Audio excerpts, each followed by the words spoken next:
daquela zona de conforto, gera o estresse.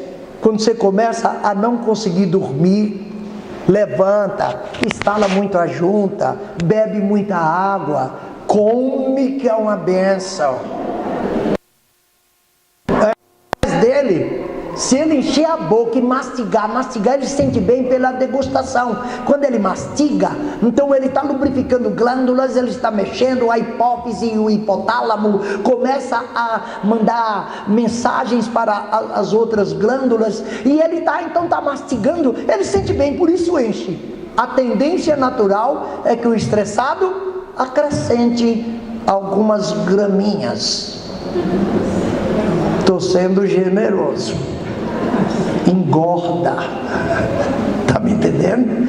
Então vejam bem, se nós entendemos, irmãos, que os problemas podem estar relacionados com crise amorosa, o namorado lhe trocou por outra, ou a namorada lhe deu um tchauzinho, descobriu que o marido está tendo um caso com outra, os desentendimentos amorosos, eles produzem estresse imediato. Nós temos um caso de uma amiga que entrou num estresse tão grave, tão sério, irmão, terminou perdendo o casamento, mas perdeu as estribeiras, perdeu a noção do ridículo, ficou agressiva, violenta e tudo. Por quê? Porque descobriu que o marido não estava sendo honesto com ela. Então, o problema amoroso precisa ser trabalhado, porque ele gera estresse. Mas não é só a pressão no trabalho. Sabe, pessoas que o patrão está no pé, está na cola, exige mais, quer mais produção, quer mais atividade, manda 2 embora e os 4 que sobraram tem que fazer o papel dos 6 que tinha antigamente, e começa a cobrar, e ele com medo de ser mandado embora e não aguentar, e não poder pagar o aluguel. Irmão, vai virando estresse e começa descontando em casa. Então, além disso, tem o desentendimento com colegas, desentendimento com membros da família, desentendimentos com irmãos da igreja, perde a amizade por coisas, irmão, que depois, se você olhar no espelho e falar, eu perdi minha amizade por causa de uma batata. Aí você olha no espelho e fica toda vermelha de vergonha. Gente, uma batata. Você sabe por que eu estou falando isso? Porque eu já vi um casal brigando porque só tinha uma batata, e a esposa foi lá e pôs uma batata no prato dela. Eu disse, você não gosta de batata, amor? Eu peguei essa batata porque eu gosto. Mas estava bonita, eu peguei. Mas não é sua, bem. Meu amor, mas só uma vezinha, pronto, o pau quebrou. Dá para entender? Um pé de porco a causa da briga, Cíntia. Dá para entender? Agora vejam bem, não é só isso, desentendimento, traumas. Quer ver uma outra coisa que é sério? Morte de pessoa querida.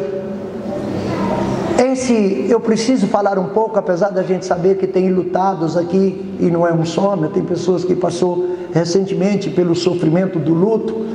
Irmãos, é uma tendência de você ouvir a voz da pessoa, como se ela estivesse falando com você. Vai dormir e tem uma visão vendo o rosto da pessoa. Isso quando a pessoa não vem pedir alguma coisa. E eu vou te falar uma coisa, e se eu falar para você que não é verdade, olha para cá, filhos. Morto não fala com vivo, em hipótese alguma. Se falar com você, preste bem atenção no que o seu pastor está falando. Expulsa que é demônio. Está tentando roubar sua paz, te levar para o estresse, para a agonia. Morto não fala com vivo. Lembra do pastor Magalhães quando ficou viúvo? Estou lá num sofrimento, irmãos. 2 crianças pequenas. A menininha tinha 1 mês e 17 dias quando a mulher morreu. Eu tirava 2, 3 horas de oração. Quando as crianças dormiam, eu ia para a sala. Minha sala era de taco, com cascolaque, antigo, mas era bonito na época. Mas ajoelhar em taco, irmão, quando você saía, estava na tabinha. E eu orando.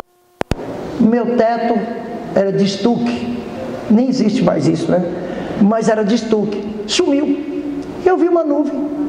A nuvem veio balançando. Quando chegou na altura do teto, a nuvem ficou balançando, surgiam as pernas.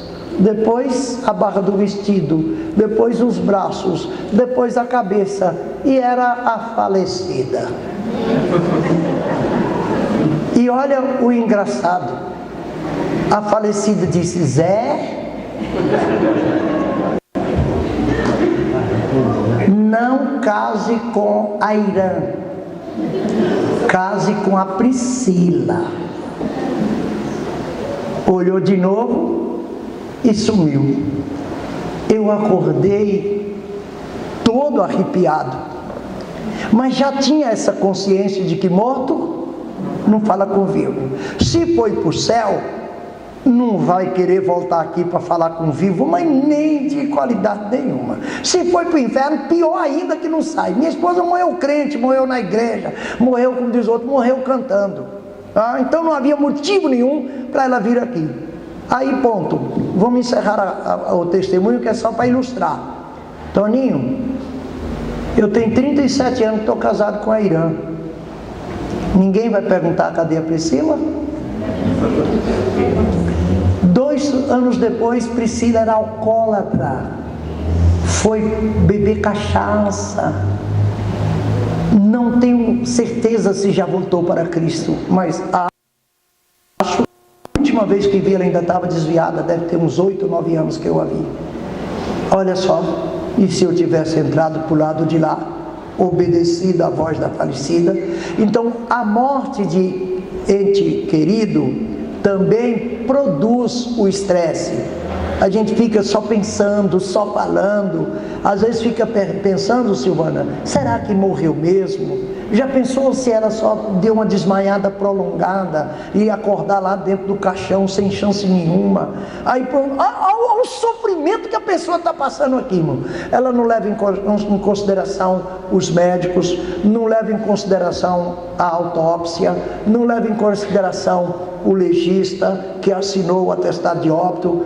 Irmão, eles não chegam assim, está morta. Não é assim. Eles vão examinar a profundo, tem que descobrir a causa da morte para poder colocar no atestado de óbito, primeiro no certificado, né, na certidão de óbito, e depois no atestado, né? Então vejam só, eu estou ainda caçando as raízes do estresse. Traumas de perdas, de acidente. Um acidente pode causar um trauma e a pessoa ficar com medo. Fica com medo de tomar ônibus.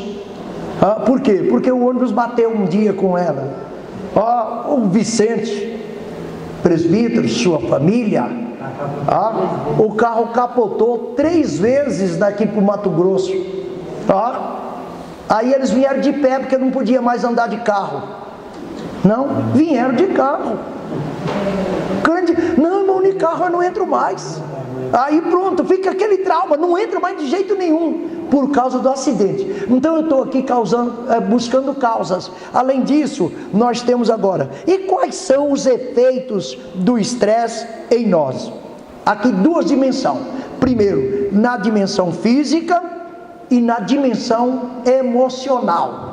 Eu vou trabalhar os 2 lados rapidamente. Na dimensão física, o estresse gera alterações no apetite, dificuldade para dormir, cansaço, dores de cabeça contínua, problemas gastrointestinais.